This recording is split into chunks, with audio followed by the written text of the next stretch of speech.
Bismillahirrahmanirrahim.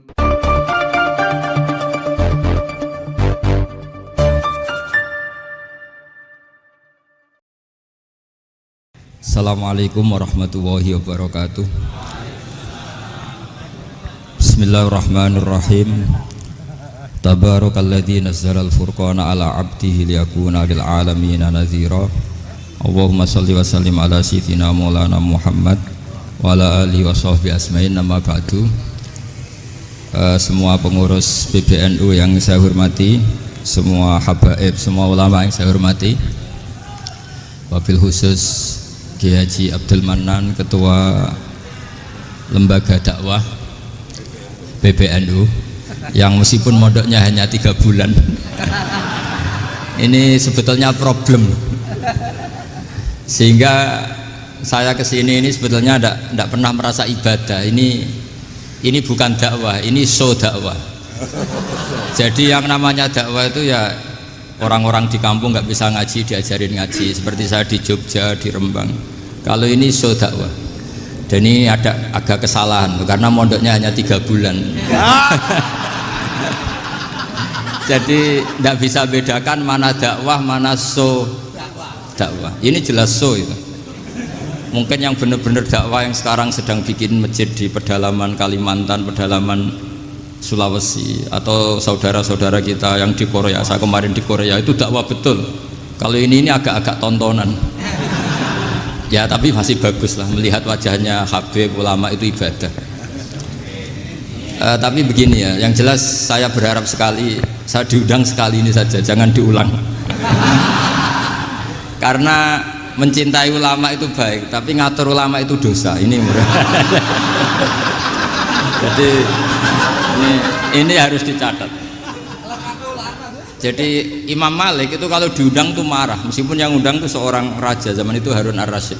Beliau minta supaya Imam Malik baca Muwatta di istana untuk anak-anaknya, padahal seorang presiden mau ngajari anak-anaknya. Imam Malik marah, masyhur gitu, al ilmu yu'ta la ya'ti, ilmu disowani, ora kok ilmu yang sowan.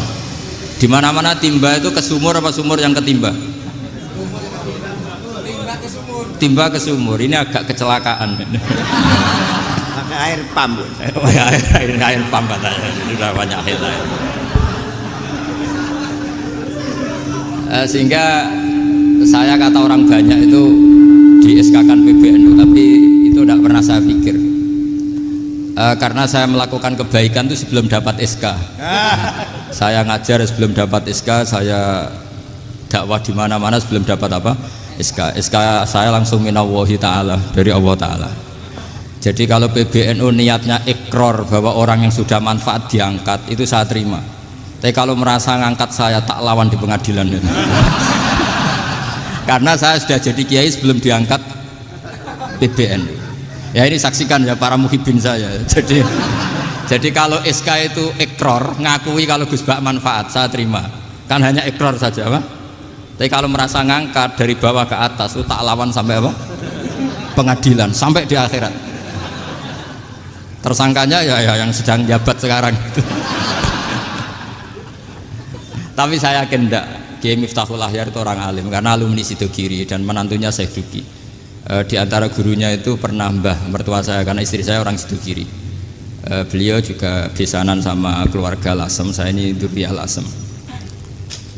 Pak Said Akil juga orang alim, mbah-mbahnya juga orang alim. Baru kemarin nyocokkan nasab sama saya. Buyut-buyutnya beliau itu adik buyut saya, pernah cocokkan sama saya. Gus, saya sama saya tua mana? Tua saya, buyut kamu adik buyut saya, kata saya gitu. Tapi saya tetap hormat sama beliau karena ya pernah sepuh umurnya setidaknya. Jadi saya ulang lagi, ngaji seperti ini itu sebetulnya lebih ke show, pertunjukan. Supaya pertunjukan ini tidak dosa, saya isi ngaji betulan. Tapi jangan diulang. Karena biasa ngaji rutin. Saya di Jogja tafsir Jalalain sudah juz 23. Pernah khatam hikam. Sekarang Nashihul Ibad separuh. Saya ngaji di Sidogiri Itkon, di Sarang Balaghatul Quran, di Hajen Lubul Usul, tapi sarahnya yang Thariqatul Husul, sarahnya Mbah Sahal Mahfud. Jadi baru di sini ngaji bersaing sama orang yang mondok berapa? 3 bulan. Ini masalah, masalah. Nggak boleh mondok itu harus buat tulis zaman. Tapi ya tidak apa-apa, mungkin laduni ya. Jadi kalau mondok cepet itu kemungkinannya apa? Laduni. Begini, tapi saya tertarik apa yang dikatakan Kiai Haji Abdul Manan tadi menyangkut kalimat tauhid. Saya ngaji di mana-mana bilang, kalau ngaji itu yang tahqiq itu detail. Detail itu bahasa Arabnya tahqiq. Jadi kita misalnya berpikir secara jernih, orang yang kafir 70 tahun itu pasti menjadi muslim karena melafadzkan la ilaha illallah. Dan itu bi ijma'il ulama. Semua ulama mengatakan demikian. Saya ulang lagi, itu bi ijma'il ulama. Karena mansus di Quran ada ayat kulil ladina kafaru iyantahu yughfar lahum ma qad salaf. Kalau orang yang kafir 70 tahun bisa dihilangkan kekafirannya hanya dengan kalimat la ilaha illallah Muhammadur Rasulullah. Berarti kalimat ini statusnya apa? Penghilang kekafiran, apa? Penghilang kekafiran. Lalu ada kelompok yang mengatakan gara-gara kalimat la ilaha illallah dan pegang patok nisan itu orang menjadi kafir. Ini kan jadi paradok.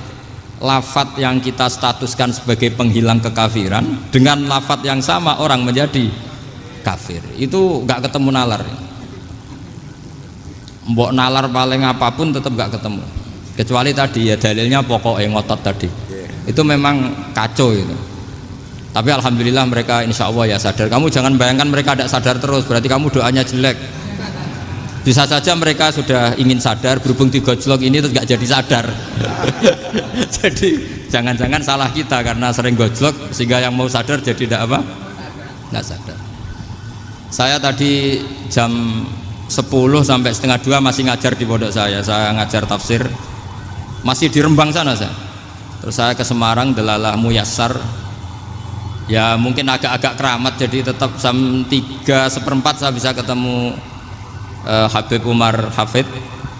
Saya beberapa menit ya diskusi tentang manhaj beliau, dan kebetulan saya sering belajar kitab beliau sama alumni Darul Mustafa.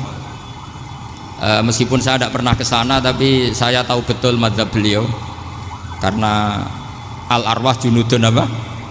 Mujannada. Begini, saya sering dingetikani Mbah Mun, politik tidak jelas itu bagian dari kejelasan. Ini yang perlu dicatat. Jadi politik tidak jelas itu bagian dari apa? Kejelasan. Misalnya begini, siapa yang mengira Khalid bin Walid yang sangat musuhi Rasulullah, dia panglima orang kafir ketika ngalahkan Rasulullah di perang Uhud, akhirnya Khalid bin Walid masuk apa? Islam. Begitu juga Wahsy, qatilu ahabbin nasi ila Rasulillah, pembunuh Sayyid Hamzah, akhirnya juga masuk Islam. Begitu juga Abu Sufyan, dia pemimpin besar kafir Mekah ketika perang Badar, ketika perang Khandaq, akhirnya juga Islam dan menjadi mertua Rasulullah Shallallahu Alaihi Wasallam. Dari fakta ini kemudian banyak ulama alim yang ngambil sikap itu ya coro Jawa itu anggang-anggang. Anggang-anggang itu gak tegas, tapi gak tegas dari rumusan ilmu yang detail. Saya ulang lagi, gak tegas tapi dari rumusan ilmu yang apa? Detail. Bisa saja orang yang sekarang kafir suatu saat mukmin atau muslim. Bisa saja yang sekarang sedang fasik suatu saat soleh. Bisa saja yang mondok 3 bulan Rois PB NU. Sementara yang mondok lama kadang Kiai RT. Tapi itu hanya hukum duniawi. Saya yakin yang Kiai RT ini PBNU di akhirat. Karena mondoknya lebih apa? Lama. Itu tak jamin. Saya juga berencana mimpin NU di akhirat saja, bukan di dunia. Makanya saya mohon SK itu berakhir muktamar mendatang. Karena saya sudah kiai sebelum diangkat. Makanya saya ulang-ulang, kalau pengangkatan itu niatnya ikrar, saya terima. Tapi kalau niatnya ngangkat, tak gugat di pengadilan. Ini tidak guyon, ini betulan itu. Ya, tapi ini hanya guyon saja. Nah, ini penting saya utarakan teori ngaji ya.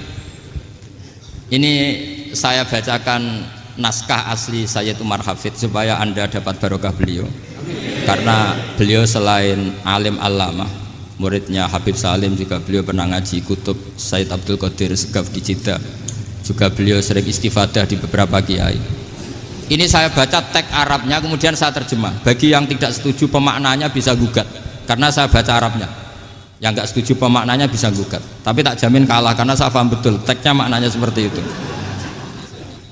Logikanya tadi ya, ketika Rasulullah ngambil sikap tegas kepada Qatilu Hamzah yaitu Wahsy, dan ketika Rasulullah ngambil sikap tegas pada orang-orang yang mengalahkan beliau di perang Uhud, kaifa yuflihu qaumun fa'alu bi anbiya'ihim hakadha, bagaimana mereka jadi orang benar atau orang yang dapat kebahagiaan kalau mereka perlakuannya seperti Nabi seperti ini, yaitu Nabi sujja wajhu masyhur wa kusirat ruba, yaitu Nabi itu wajahnya terluka, gigi serinya tanggal.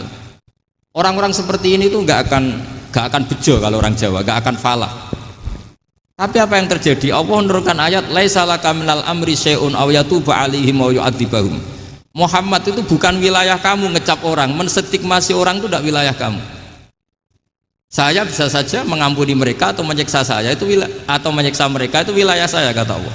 Saya bisa saja mengampuni mereka atau menyiksa mereka itu wilayah saya. Sehingga akhirnya apa? Rasulullah tidak ngambil sikap yang mungkin orang lain mengatakan itu tidak tegas. Tapi itu kearifan. Betul, akhirnya Wahsy malah masuk Islam. Khalid bin Walid panglimanya juga masuk Islam. Dan beberapa orang kafir juga masuk Islam, termasuk mimpinihim, ketuanya yaitu Abu Sufyan. Ini penting saya utarakan. Makanya ini saya baca pembenaran dari konstruksi pikiran tadi. Nah ini supaya khas. Ini khasnya orang mondok 10 tahun nih. Jadi ini tak baca ini. Nah, biar jelas ini nanti tagnya persis ya, tidak saya rubah. Ini di kitabnya Habib Umar Hafid, namanya itu Taujihun Nabi Limardoti Bari. Kalau diterjemah ya mengarahkan orang yang sadar. Nabi itu orang yang sadar ya, sampai ini termasuk orang yang sadar. Limardoti Robbi, menuju mendapat ridho Tuhan atau Allah Subhanahu wa Ta'ala. Saya baca tagnya ini di halaman 179. Ini tidak ada yang saya rubah, tidak saya kurangi. Bismillahirrahmanirrahim. Fala buddha an wattina qulubana ala annana khodamatu ahli hadal qaul wa yattali'u Allah min qulubina annana na'taqidu imkaniyata ayyasfa'a fi ahadina yaumal qiyamati man huwal ana kafirun yuslimu faya'lu sya'nu indal haqqi fayakunu sababan li kholasika fil qiyamah yumkinu dzalik. Jadi kita para dai, para kiai itu adalah khodamatu hadal kaun. Kita ini adalah pelayan alam raya ini yang selalu berharap alam ini akan lebih baik. Orang yang sekarang sedang kafir bisa saja nanti yang nyafaati kamu di akhirat, yaitu mereka masuk Islam lalu Islamnya lebih serius, akhirnya punya hak syafaat. Sementara kamu Islam mulai kecil tapi biasa-biasa saja seperti ini, mulai dulu ngaji terus sama Ki Abdul Manan, nggak pernah yang ngisi ngaji, itu artinya nggak ada perkembangan. Makanya saya nggak ingin ngaji lagi, karena saya ingin perkembangan Anda nanti tukang mengisi, bukan yang diisi. Kalau saya nanti ngaji lagi di sini, artinya Anda kalau tetap mendengarkan itu tidak ada perkembangan. Pantas saja saya mulang Gus Bahak sampean sing ngaji. Sekali-kali ada perkembangan, saya ngaji sampean yang mulang, itu bagus itu. Meskipun itu perkembangan yang menyesatkan.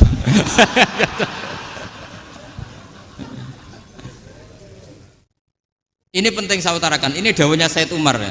Orang yang sekarang sedang kafir bisa saja orang ini nanti nyafaati kamu, yaitu beliau orang ini Islam, kemudian Islamnya serius, maka punya hak syafaat. Sementara kamu Islamnya biasa-biasa saja. Itu masyhur kayak Sayyidina Umar. Sayyidina Umar Islam di hari itu langsung makomnya makom yang a'la, sehingga mengalahkan yang sudah Islam lebih lama. Karena Islamnya Umar itu menjadi izzatul Islam betul. Makanya jangan benci orang tegas teman-teman, kadang ya ada baiknya. Abu Bakar itu sudah Islam tapi layinal janib, orangnya santun. Kalau dipisoi orang yang menengahi lah, kira-kira seperti itu. Begitu juga Bilal, Ammar, Suhaib. Singkat cerita, Rasulullah itu sering dibully ya, sering disiksa orang-orang kafir. Rasulullah berharap, wah kalau yang Islam gini terus repot. Melihat Umar ini petarung di pasar Uka, dia dapat uang itu kalau tarung, menangan. Kata Rasulullah, kalau ini yang Islam ya bagus. Beliau berdoa, Allahumma aizal Islam bi Umar. Itu kira-kira 2 hari dari doa beliau, Umar masuk Islam. Itu pertama masuk Islam itu orang-orang kafir diparani. Kalau kamu ganggu Rasulullah Muhammad tak bunuh. Semenjak itu orang kafir yang gentenan sembunyi. Sehingga kata para mereka yang Islam selalu jaya mut aslama Umar, ketika Umar masuk Islam. Itu dalam satu hari Islam itu Rasulullah sudah ngendikan Umar yang Islam sehari ini imannya kalau ditimbang separuh ahli dunia masih unggul sama Islamnya Umar. Nah, bisa saja seperti itu. Jadi saya minta sama teman-teman yang mencintai ilmu, tidak tegas itu bagian dari ketegasan dalam ilmiah, karena kita ini tidak mengendalikan dunia, tidak mengendalikan hidayat, hanya Allah piyambak yang ngasih hidayat. Maka sikap kita laisalaka minal amri syai'un aw yatuba alaihim aw yu'adzibahum. Rasulullah yang ahabbul khalqi ilallah saja tidak boleh tegas karena semuanya potensi itu ada. Cuma kita tegas dalam kebenaran saja, tapi nggak perlu tegas dalam mengawal kebenaran. Kenapa demikian? Karena Islam ini agama yang akan dijaga Allah ila yaumil. Yang jaga Islam bukan PBNU, bukan PP Muhammadiyah, bukan kiai. Yang menjaga Islam namun Allah Subhanahu wa taala. Makanya Sayyidina Umar itu kalau disuruh mutir Islam itu nggak mau betul. Masyhur itu dalam tarikh. Umar mimpin itu sukses, banyak futuhat. Singkat cerita akhirnya orang tuh kelangenan, wah kalau Umar meninggal kayak apa. Sehingga Abdullah bin Umar setiap jalan-jalan tuh dibully, kalau sekarang dibully. Ya Abdullah bin Umar, bapak kamu itu gimana? Sudah sepuh mau meninggal kok tidak suksesi. Kalau saja ada orang penggembala kemudian meninggalkan kambingnya di hutan, kamu anggap orang yang mudoyik enggak, menyia-nyiakan kambing itu enggak? Ya iya, kata Abdullah bin Umar. Apalagi amru hadil umat ini mau ditinggal gelanggang, nanti suatu saat Umar meninggal. Mbok ya suksesi supaya jelas. Logika itu diaturkan ke Umar radhiyallahu anhu, ke Sayyidina Umar. Pertama Umar agak tertarik dengan logika itu. Lama-lama beliau marah. Tidak jadi. Saya tetap tidak akan istikhlaf, tidak akan suksesi. Dan saya tidak akan mikir Islam katanya.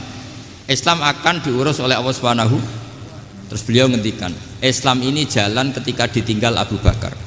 Bahkan ketika ditinggal ahabbul khalqi ilallah akramul khalqi indallah, yaitu Rasulullah Muhammad sallallahu alaihi wasallam. Coba Islam dulu dipimpin Syekh Abdul Qadir ketua wali, dipimpin wali songo, dipimpin orang top-top. Sekarang dipimpin mondok 3 bulan jalan.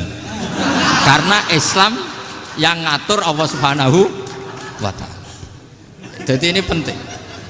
Loh coba ustadz tuh banyak yang nggak bisa ngaji loh. Tapi ya laku ya nggak masalah. Loh saya kemarin di Korea seminggu. Itu TKI jadi khotib, ada yang jadi mufti, ada yang jadi suriah. Itu ada yang di sana jadi suriah, pulang ke kampung angon kambing lagi. Loh itu teman saya kenal. Suriah Korea. Iya suriah Korea tapi. Artinya gini, bahkan masjid semua yang di Korea itu didirikan oleh TKI dan TKW. Mereka digerakkan Allah untuk mikir agama, karena agama ini milik Allah. TKI saja mikir. Makanya ini penting, yo dakwah tapi tauhidnya sing kenceng, jangan dakwah kenceng tauhidnya kendor. Itu bahaya betul. Saya ulang lagi ya, ini dawuh Habib Umar. Jadi kata beliau, fala budda an wattina qulubana. Kita harus yakin seyakin-yakinnya bahwa semua kemungkinan itu mungkin. Makanya masyhur dalam tarikh ketika kafir Quraisy mau disiksa oleh para malaikat karena mereka sering menyakiti Nabi, kata Nabi gimana? Jangan. Saya berharap kalau bapaknya tidak mukmin, suatu saat anaknya mukmin. Masyhur dalam tarikh. Musuh Nabi besar siapa? Walid bin Mughirah. Punya anak Khalid bin Walid. Abu Lahab punya anak Darrah, itu mukminah yang baik. Abu Jahal punya anak Ikrimah, itu mukmin yang baik. Di Indonesia lebih hebat lagi. Bapaknya ra iso maca Quran, anaknya hafid. Bapaknya Utun Ratamat SD, anaknya jadi dekan. Di Indonesia banyak orang nggak siapa-siapa, anaknya jadi presiden, anaknya jadi menteri. Artinya jangan karena bapaknya kafir kamu nganggap anak turunnya pasti selalu kafir. Teori itu sudah salah zaman Rasulullah. Yaitu Walid akhirnya punya anak Khalid, Abu Lahab punya anak Darrah. Terus siapa? Abu Jahal punya anak siapa? Ini penting saya utarakan karena dakwah kalau terlalu semangat nanti kalau menghilangkan tauhid bahaya. Tetap innal huda. Uni Soviet kayak apa? Mengkooptasi negara-negara sekelilingnya sampai jadi Zuni. Tapi apa yang terjadi? Uni Soviet yang runtuh, persemakmurannya semua rata-rata jadi negara apa? Islam, kayak Uzbek, kayak Ceknya, kayak apa-apa. Karena agama ini diurus Allah. Sehingga kalau tapi kamu ngitmai agama nggak apa-apa. Makanya istilahnya Habib Umar, khodamah itu pelayan, nggak apa-apa. Kita ngitmai agama itu nggak apa-apa.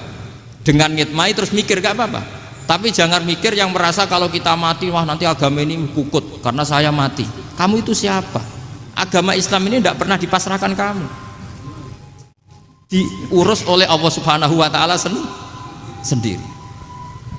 Sehingga ketika Wali Songo meninggal, agama ini tambah kuat sampai sekarang. Kecil saya itu kalau pengajian susahnya bukan main, harus izin sana sini. Sekarang setiap pengajian polseknya datang, polresnya datang, nggak ada intel, nggak ada apa. Padahal kiai dulu sama kiai sekarang itu kira-kira alim mana? Alim kiai dulu. Mbah Hasyim Asy'ari itu ngarang kitab sampai dibaca di Yaman. Saya sering baca juga kitab beliau, Risalatu Ahli Sunnah wal Jamaah. Kiai sekarang mau terjemah aja kadang salah memahami. Tapi ya Islam tetap jalan karena Islam ini dikawal, dijaga oleh Allah Subhanahu wa Ta'ala. Maka kalau dalam cerita tarikh sirahnya Ibnu Ishaq itu, tauhid itu penting. Beliau cerita begini, Sayyid Abdullah itu namanya Abdullah bin Abdul Muthalib. Kita tahu kenangannya Rasulullah terbanyak itu bukan dengan Sayyid Abdullah tapi dengan Sayyid Abdul Muthalib, dengan mbahnya.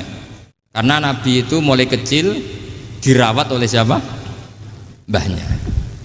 Yaitu yang disebut Nabi ketika 2 bulan kan abahnya sudah meninggal. Ya saya baca ya, pakai bahasa Arab biar jadi bid'ah. Nanti kalau bahasa Indonesia ada bid'ah. Tidak betul.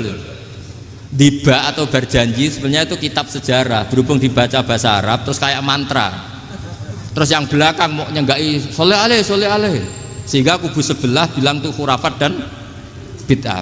Coba diterjemah ini, coba nanti saya baca bahasa Arab. Walamma tamma min hamli syahroni ala masyuril aqwalil marwiyatu fiya bil madinati abuhu abdullah wa kana qad istaza bi akhwalihi bani adi minat taifatin najariyah wa makatha syahron saqiman yu'anu nasukmahu wasakwa. Terus di pojok sana bilang soleh aleh, pasti kubu sebelah yang liwat, wah itu khurafat bid'ah karena dianggap mantra. Padahal artinya coba sampean baca bahasa Indonesia, ketika hamil Rasulullah umur 2 bulan, abahnya meninggal di kota Abwa. Kota Abwa adalah kota keluarga besar ibunya Sayyid Abdullah. Kebetulan pas ke sana beliau sakit sampai 1 bulan dirawat. Bid'ahnya di mana kalau diterjemah? Wong itu kitab tarikh. Makanya saya nggak tahu yang membid'ah-bid'ahkan tiba itu karena tadi. Tapi sampean juga ikut salah karena nyenggai sholawatan tok itu. Jadi makanya saya bilang tadi kalau bahasa Arab bid'ah, kalau sudah terjemah tidak bid'ah karena kelihatan kalau itu hanya kitab tarikh. Loh, coba bid'ahnya di mana? Wa ba'du fa'aqulu wa Muhammad bin Abdullah bin Abdul Muthalib bin Hasyim. Itu kalau diterjemahkan, kamu harus tahu siapa nama Muhammad. Muhammad punya abah siapa? Rasulullah Muhammad Abdullah. Punya abah siapa? Abdul Mut. Punya abah siapa? Hasyim. Coba baca gitu di kubu sebelah. Oh iya gitu. Berhubung baca bahasa Arab.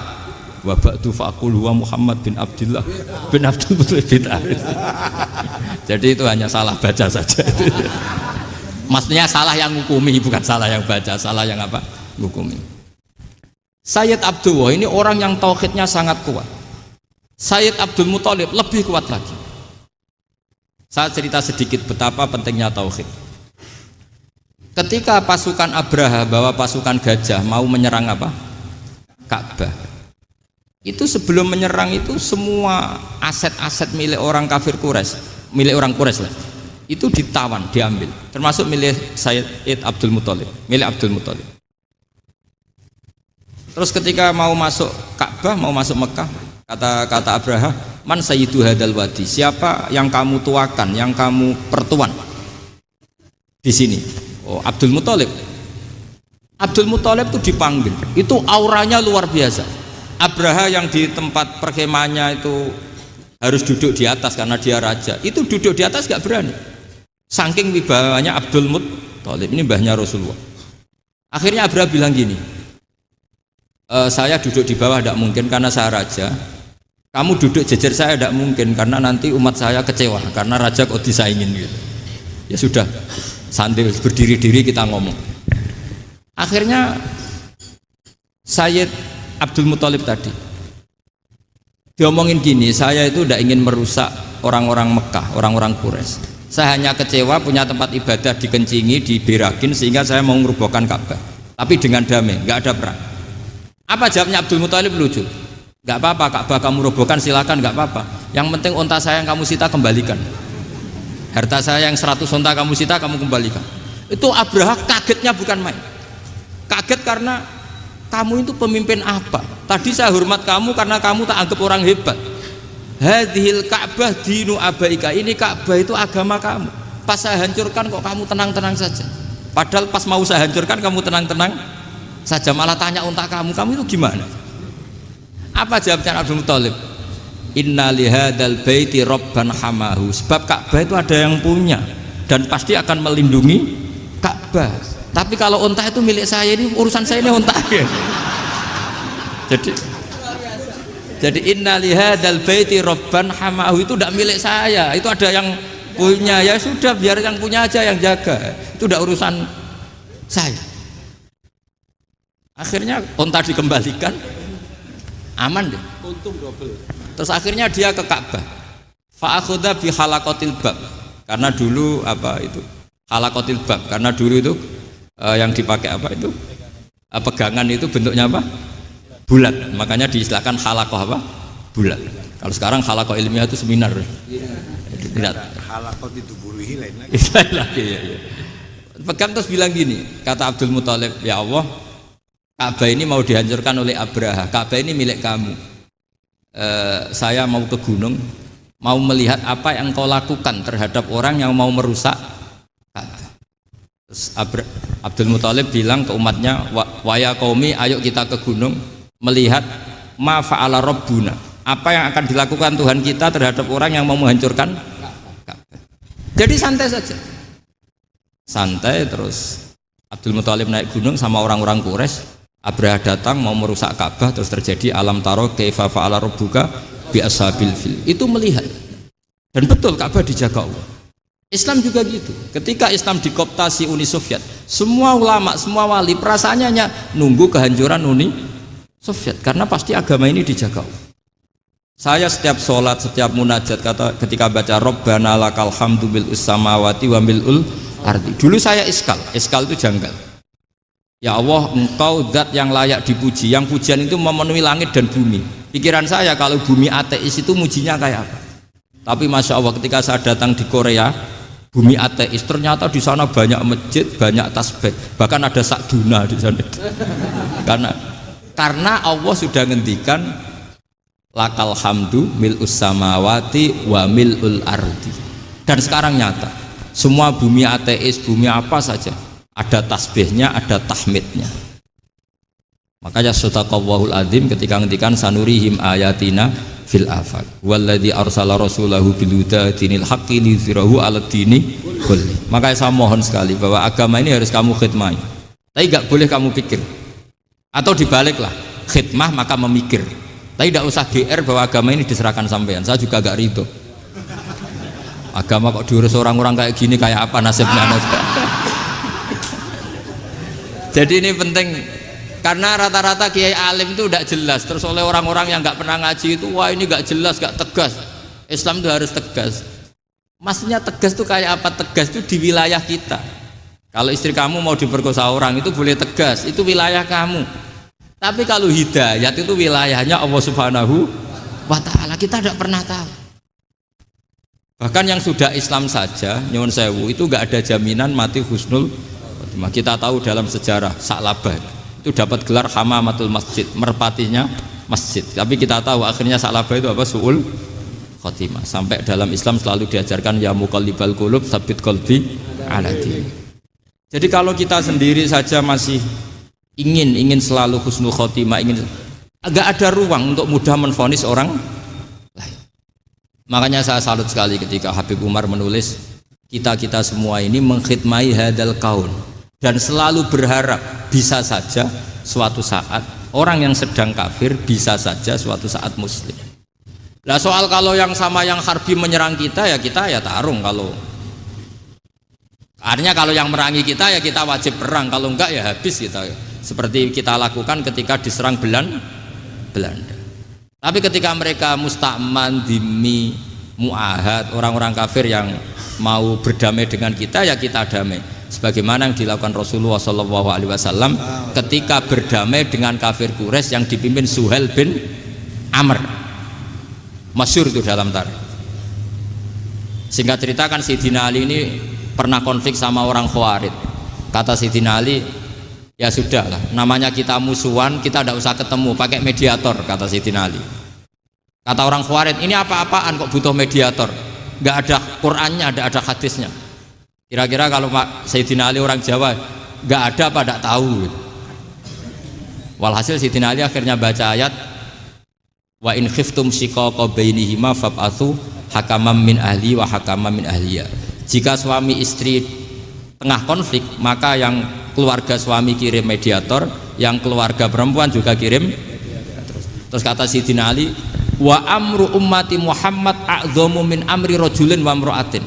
Kalau suami istri saja ketika konflik butuh mediator, apalagi ini kelompok besar pasti lebih butuh mediator. Akhirnya lalu mediatornya siapa? Kata Sayyidina Ali, ya siapa saja yang penting baik. Ditunjuk seseorang, diprotes sama orang Khawarij, ini orang nggak kredibel. Oh ini, terus Sayyidina Ali marah-marah.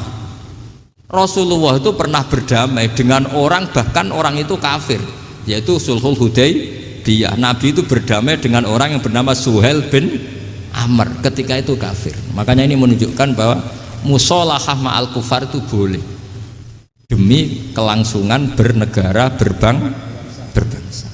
Kamu tidak usah meragukan reputasi NU.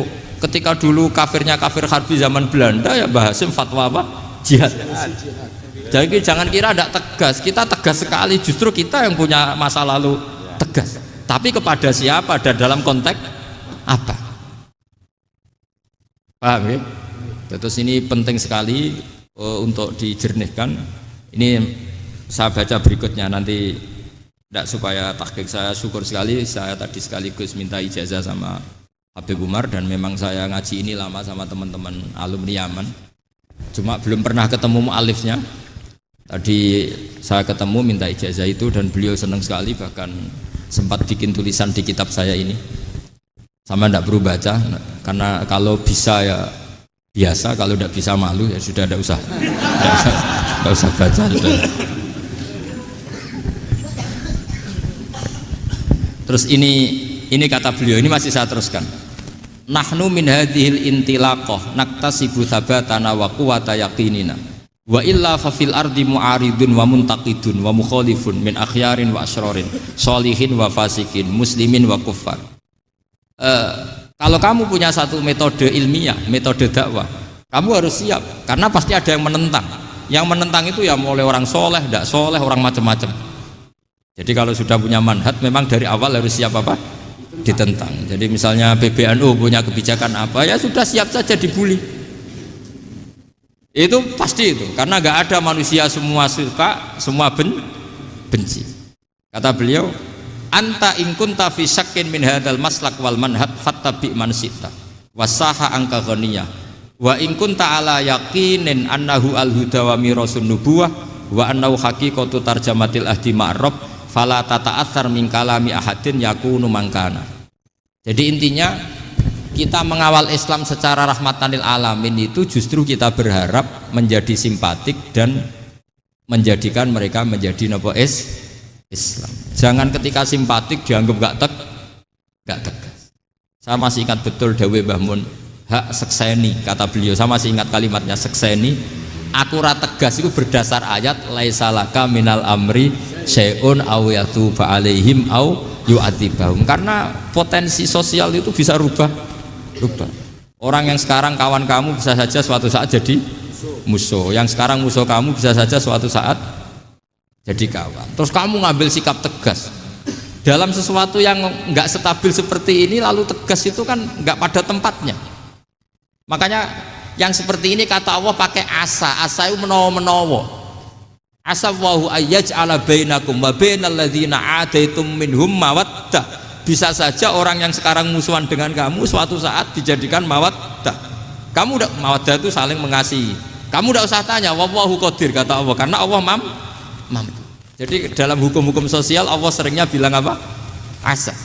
Misalnya wa asa an takrahu syai'a wa huwa khairul lakum, wa asa an tuhibbu syai'a wa huwa syarrul lakum. Karena masalah sosial ini semuanya asa, yang pernah tahu siapa?